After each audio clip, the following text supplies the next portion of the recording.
가정의 달에 적합한 이야기는 아닙니다만 가끔 텔레비전에서 드라마가 막장 드라마로 갈 때 주로 단골 메뉴로 사용하는 소재가 있습니다. 부모 자식 간의 친자 확인하는 내용입니다. 이 유전자가 맞느냐 아니냐 이것을 이제 확인하는 그런 내용이 막장 드라마를 만들 때 거의 필수적으로 들어갑니다. 시절이 워낙 하수상하고 사회가 복잡하고 어지러우니 또 워낙 단골로 등장하는 내용이라 그러려니 하고 보는 경우가 많이 있습니다만 사실은 굉장히 경기할 노릇이죠. 너무나 사실은 심각한 문제라고 볼 수 있습니다. 친자를 확인한다고 할 때 친자냐 아니냐 할 때 이 친자는 한문으로 친할 친자를 씁니다. 부친, 모친 이렇게 일컬을 때도 이 친할 친 또는 어버이 친자를 씁니다. 네, 글자가 지금 화면에 너무 빨리 나왔습니다. 조금 있다가 다시 한번 보여주시기 바랍니다. 여기에 이 친자는 어버이의 마음이 담긴 뜻글자입니다. 요즘에도 우리 온산도 그렇고 남창도 그렇습니다만 오일장이 있습니다. 시골에는 요즘에도 이렇게 오일장이 많이 섭니다만 옛날에는 많은 집들이 산에서 나무를 하거나 농작물을 팔아서 생계를 이어갔습니다. 그래서 늙은 어머니를 모시고 어느 마을에 나무를 팔아 생계를 유지하는 한 아들이 있었습니다. 이 아들은 장이 서면 장날에 그동안 모아놓은 나무를 지게찜에 이고 가서 장터에 팔고 옵니다.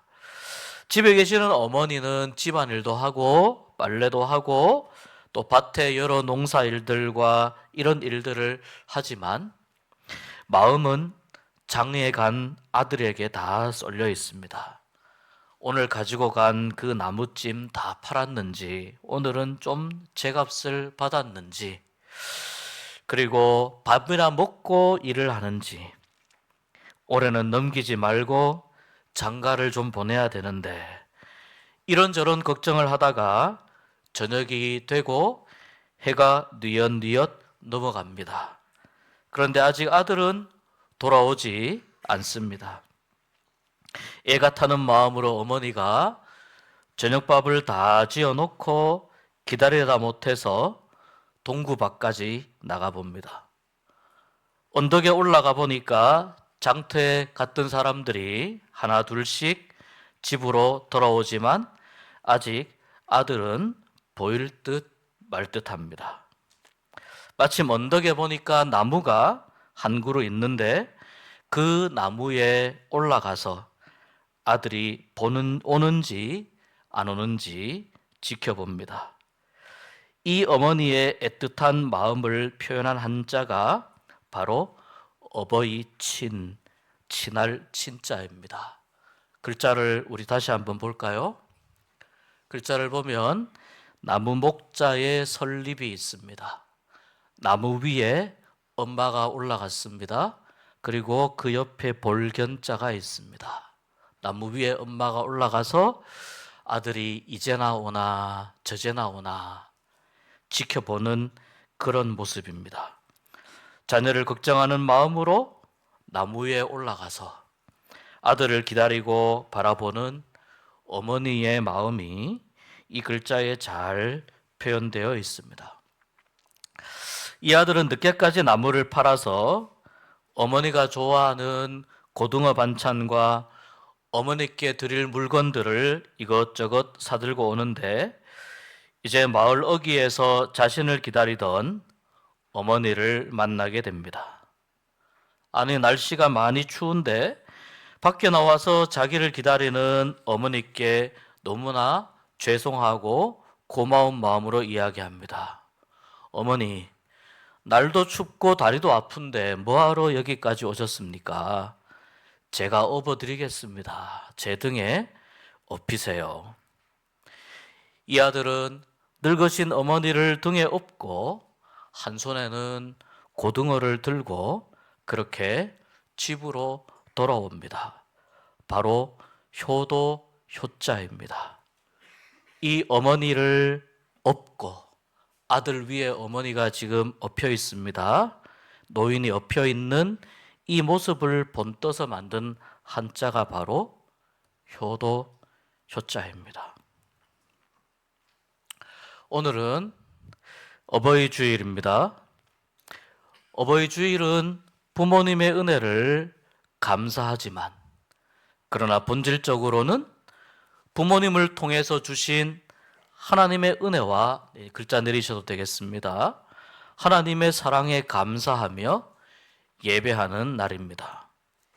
우리 중에 어느 누구도 부모님께 감사하지 않는 자녀는 없을 것입니다.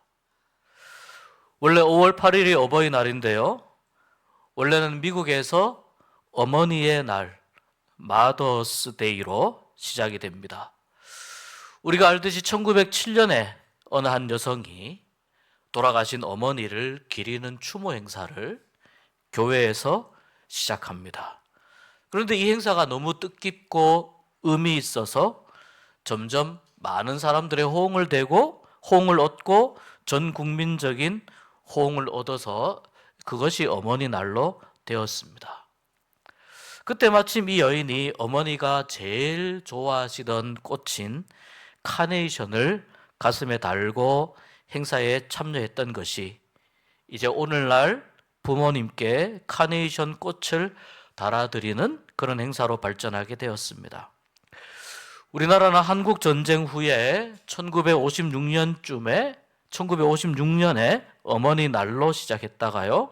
1973년에 어버이날로 바뀌면서 아버지의 은혜까지 감사하는 아버지 은혜까지 포함하는 날로 자리 잡게 됩니다. 어버이날 또는 어버이 주일에 우리가 흥얼거리게 되는 노래가 있습니다.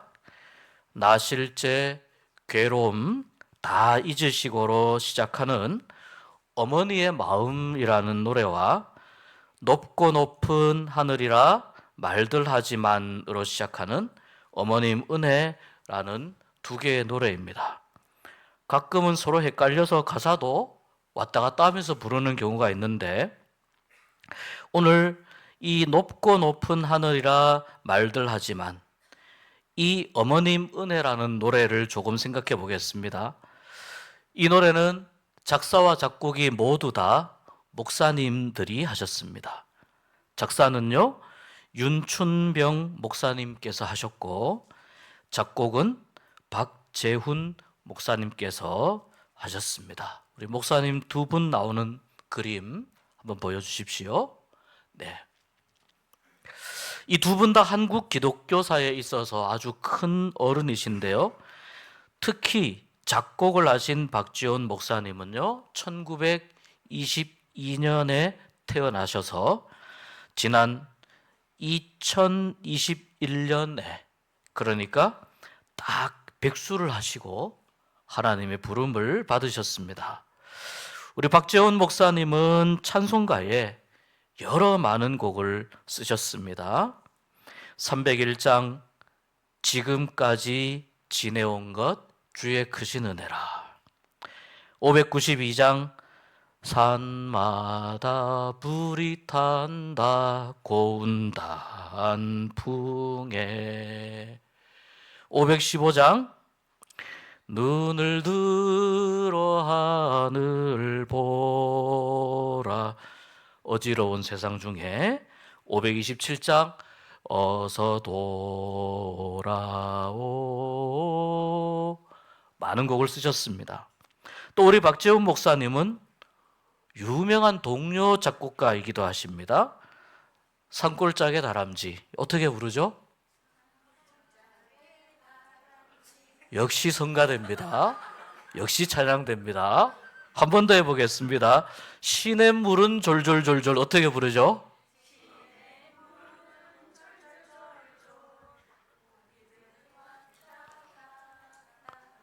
언제까지 부르나 보겠습니다.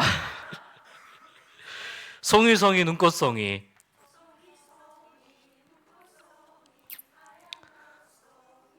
네, 마지막 곡입니다. 엄마 엄마 이리 와 요것 보셔요.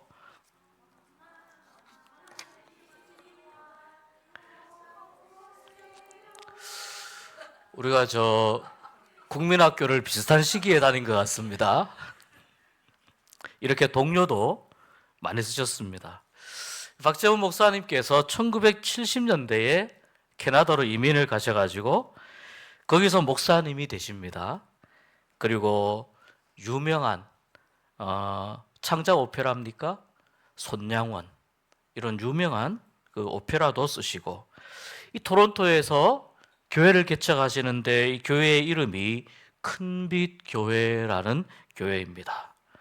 이 교회를 개척하셔서 어려운 한인교회를 잘 섬기셨고요. 박지훈 목사님 후임으로 담임 목회를 하신 분이 임현수 목사님이신데, 여러분 아실지 모르겠습니다. 지금 큰빛교회를 우리 임 목사님도 은퇴하시고 이제 원로 목사님이 되셨습니다. 임현수 목사님은 북한에 관심이 많은 분이었습니다. 그래서 북한의 굶주린 주민들을 위해서 구호 활동을 벌이던 중에 2015년 2월에 갑자기 실종이 됩니다. 후에 들려온 소식이 북한에서 그를 체포해가지고 억류하고 있다, 감옥에 가두었다는 소식이 들렸습니다. 캐나다 정부나 여러 곳에서 오랜 협상 끝에 2017년 8월에 이 구금에서 풀려납니다. 북한에서 대략 900일이 넘는 3년 동안 목숨의 위험을 받으면서 정말 흙바닥인 그런 어떤 감옥에서 목숨의 위협을 받고 억류 생활을 이어가다가 하나님 은혜로 기적적으로 풀려나게 되었습니다. 나중에 목사님 간증을 들어보니 풀려나고 나서 가장 감사한 일이 있었다고 합니다. 가장 감사한 것이 감옥에서 예배를 혼자 드렸답니다.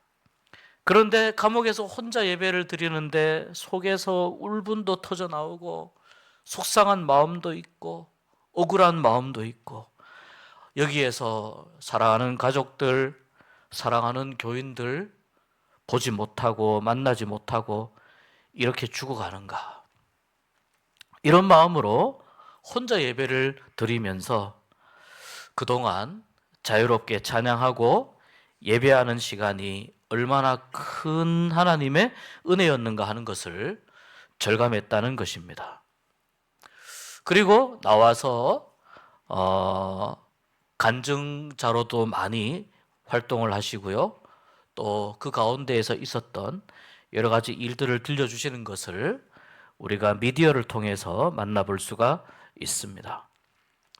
여러분, 우리가 지금 이렇게 예배하고 있는 것은 하나님의 큰 은혜인 줄 믿습니다. 그러니까 하나님이 말씀하십니다. 좋은 말로 할 때 예배 잘 드리라고 말씀하십니다. 여러분, 하나님이 예배할 수 있는 귀한 환경과 은혜 주실 때에 더 감사하고 더 하나님께 영광 돌릴 수 있는 우리가 될 수 있기를 소망합니다.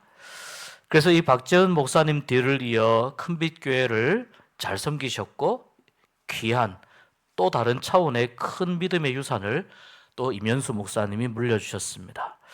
다시 돌아와서 어머님 은혜라는 곡을 살펴보면 윤춘병 목사님께서 이북에 두고 온 어머니를 그리워하며 쓴 가사에 박재훈 목사님께서 곡을 붙이셨고, 현재 우리가 아는 어머님 은혜는 2절까지입니다만 본래는 3절까지 가사가 있는 곡이었습니다. 높고 높은 하늘이라 말들 하지만 나는 높은 게 또 하나 있지. 낳으시고 기르시는 어머님 은혜, 푸른 하늘 그보다도 높은 것 같아. 넓고 넓은 바다라고 말들 하지만 나는 넓은 게 또 하나 있지. 사람 되라 이르시는 어머님 은혜, 푸른 바다 그보다도 넓은 것 같아. 우리 다음 그림 보면 3절 가사가 나옵니다. 3절 가사 우리 같이 한번 읽어보겠습니다. 같이 한번 불러보겠습니다. 다음 그림 보십시오. 산이라도 바다라도 따를 수 없는 어머님의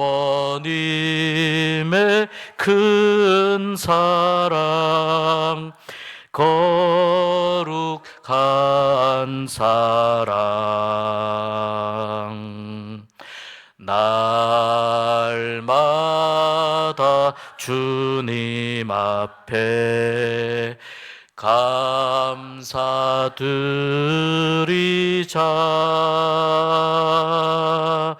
사랑의 어머님을 주신 은혜를.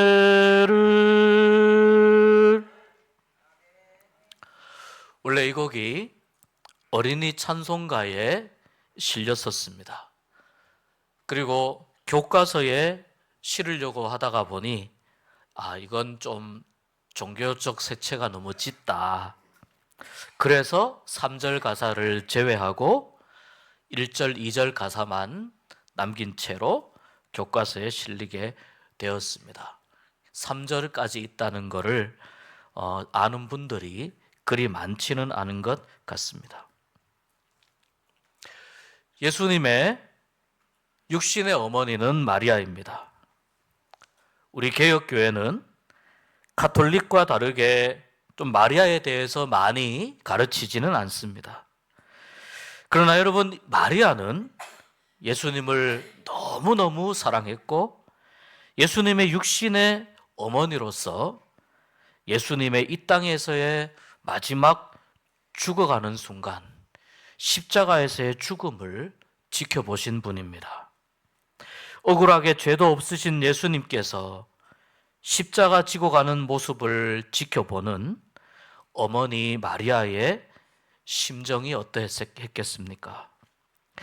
나의 사랑하는 아들이 모든 사람들에게 손가락질을 받습니다. 저거 사기꾼 아니야? 가짜 아니야? 선지자라고 하더니 자기 자신도 구원하지 못하는 허풍만 떠는 가짜 아니냐? 이렇게 사람들에게 손가락질을 받고 죽어 마땅하다는 소리를 옆에서, 앞에서, 뒤에서 외치는 그런 소리를 들으면서 아들을 보니 채찍에 맞고 여기서 쓰러지고 저기서 쓰러집니다. 고난의 십자가를 지고 죽음의 골고다 언덕길을 올라가는 예수님의 모습을 바라보는, 아들의 모습을 바라보는 어머니의 마음이 어떠했겠습니까? 사형수를 바라보는 어머니의 마음입니다.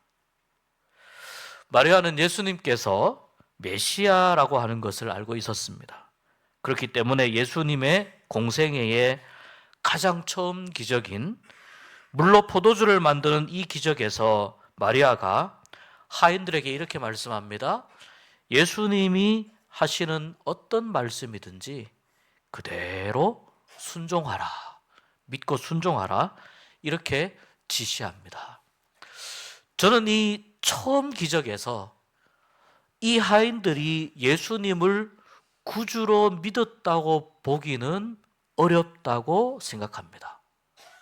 근데 여러분, 내가 믿음이 좀 부족하고 내가 믿음이 성숙하지 못하고 내가 예수님을 충분히 알지 못한다 하더라도 그 말씀에 순종하게 되면 어떤 일이 일어나느냐? 하나님의 역사가 일어납니다. 그러니까 이 순종이 얼마나 귀한 것인지 모릅니다.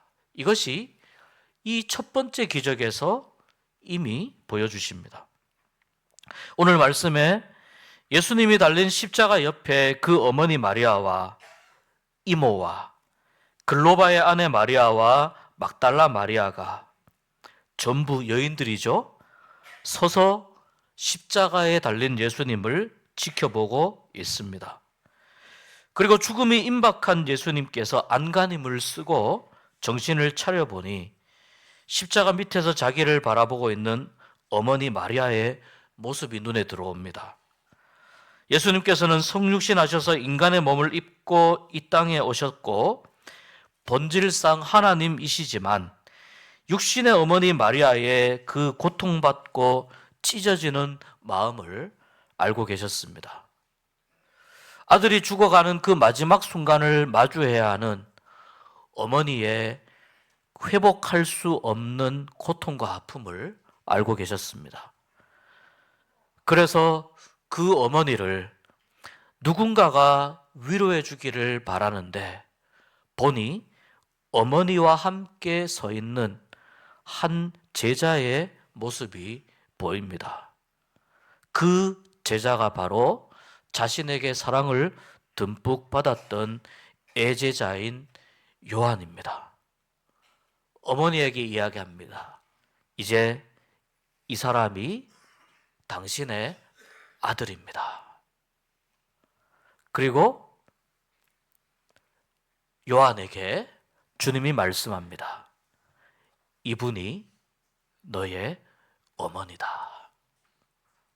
이것이 무슨 뜻이겠습니까? 십자가에서 하신 7마디의 말씀 중에 그 중에 한 마디가 바로 제자 요한에게 부탁하신 보라, 내 어머니이다. 이 말씀입니다. 이렇게라도 하지 않으면 어머니 마리아의 그 상하고 찢어진 마음을 보듬고 위로할 길이 없었기 때문입니다. 비록 육신의 어머니라 하더라도 지금까지 낳고 기른 정과 쏟아부은 사랑이 얼마나 크겠습니까? 예수님은 사흘 만에 다시 부활하시겠지만 그러나 현재 예수님은 인간으로서의 마지막 순간을 보내고 계신 것입니다. 이 고통스러운 현장에 예수님은 어머니 마리아가 받는 고통과 그 이후에 어머니의 삶이 도대체 어떻게 회복되어야 할 것인지 그것을 십자가 위에서 고민하고 생각하셨던 것입니다. 예수님께서는 자신을 향한 어머니의 사랑 못지않게 아니 그 이상으로 어머니를 사랑했습니다. 바꾸어 말하자면 하나님께서는 어머니에 대한 아니 아버지에 대한 사랑과 섬김과 순종이 어머니와 아버지를 포함한 어버이에 대한 사랑과 섬김과 순종이 얼마나 큰 것인지 십자가에 달린 예수님의 7마디 중에 한 마디를 통해서 우리에게 가르쳐 주신 것입니다. 마지막 순간에 남기는 가장 중요한 말 중 한 마디가 바로 어머니의 안위에 대한 말이었습니다. 하나님은 인간에게 하나님의 존재를 가르쳐 주시기 위해서 하나님을 대신할 수 있는 누군가를 그 옆에 주신다는 말이 있습니다. 그 하나님을 대신하는 존재가 누구입니까? 바로 어머니입니다. 그래서 아기는 엄마가 안고 있는 그 따뜻한 품을 통해서 하나님의 따뜻한 사랑을 느끼게 되고 이렇게 경험된 사랑에 대한 긍정적인 이미지는 그 사랑의 따뜻한 느낌은 그 아이의 무의식에 저장이 됩니다. 그리고 살아가면서 엄마의 사랑을 되뇌이게 되고 또 엄마의 사랑을 통해서 삶의 고난과 어려움이 생길 때 그 사랑을 다시 생각하면서 어려움들을 이겨내는 힘을 얻게 됩니다. 또한 그 사랑의 시작과 기원이 되시는 하나님을 그리워하게 되고 하나님께로 돌아오게 되는 신앙의 출발점을 형성하게 됩니다. 그래서 모든 사람들에게는 그리움이라는 것이 있습니다. 막연한 그리움이 있습니다. 그 막연한 그리움은 곧 영혼의 갈망입니다. 이 영혼의 갈망은 어디를 향하고 있느냐? 사랑의 근원이신 하나님을 향하고 있습니다. 그래서 하나님은 이 세상을 움직여가는 기본적인 작동 원리가 바로 사랑이라고 하는 것을 어머니를 통해서, 그리고 성장하면서 아버지를 통해서 받는 사랑과 은혜를 통해서 알게 하시고 깨닫게 하십니다. 부모님을 통해서 이 땅에 생명으로 태어나게 하시고 성장하는 과정 속에서 하나님의 은혜와 사랑이 부모님을 통해 흘러오게 된 것을 감사하며 사는 것이 또 신앙생활의 일부입니다. 이 땅에 하나님이 허락하신 사랑 중에 부모님의 사랑보다 더 크고 강력한 사랑은 없기 때문에 우리는 어버이의 사랑을 통해서 막연하게나마 하나님의 사랑을 조금씩 상상하게 되는 것입니다. 이것을 기억하고 또 이 사랑에 감사하는 일, 이것이 바로 하나님의 자녀인 우리가 감당해야 할 신앙의 중요한 부분입니다. 그리고 이 사랑의 본질이 무엇인가? 부모님께서 주시는 이 사랑의 본질이 무엇인가? 이것을 올바로 이해하게 될 때 우리는 우리의 삶을 건강하게 살아가게 되고 하나님을 더 잘 알고 하나님을 더 잘 섬기는 사람으로 살아가게 됩니다. 여러분, 어버이를 주신 하나님에 대해서 다시 한번 감사하는 마음이 회복될 수 있기를 바랍니다.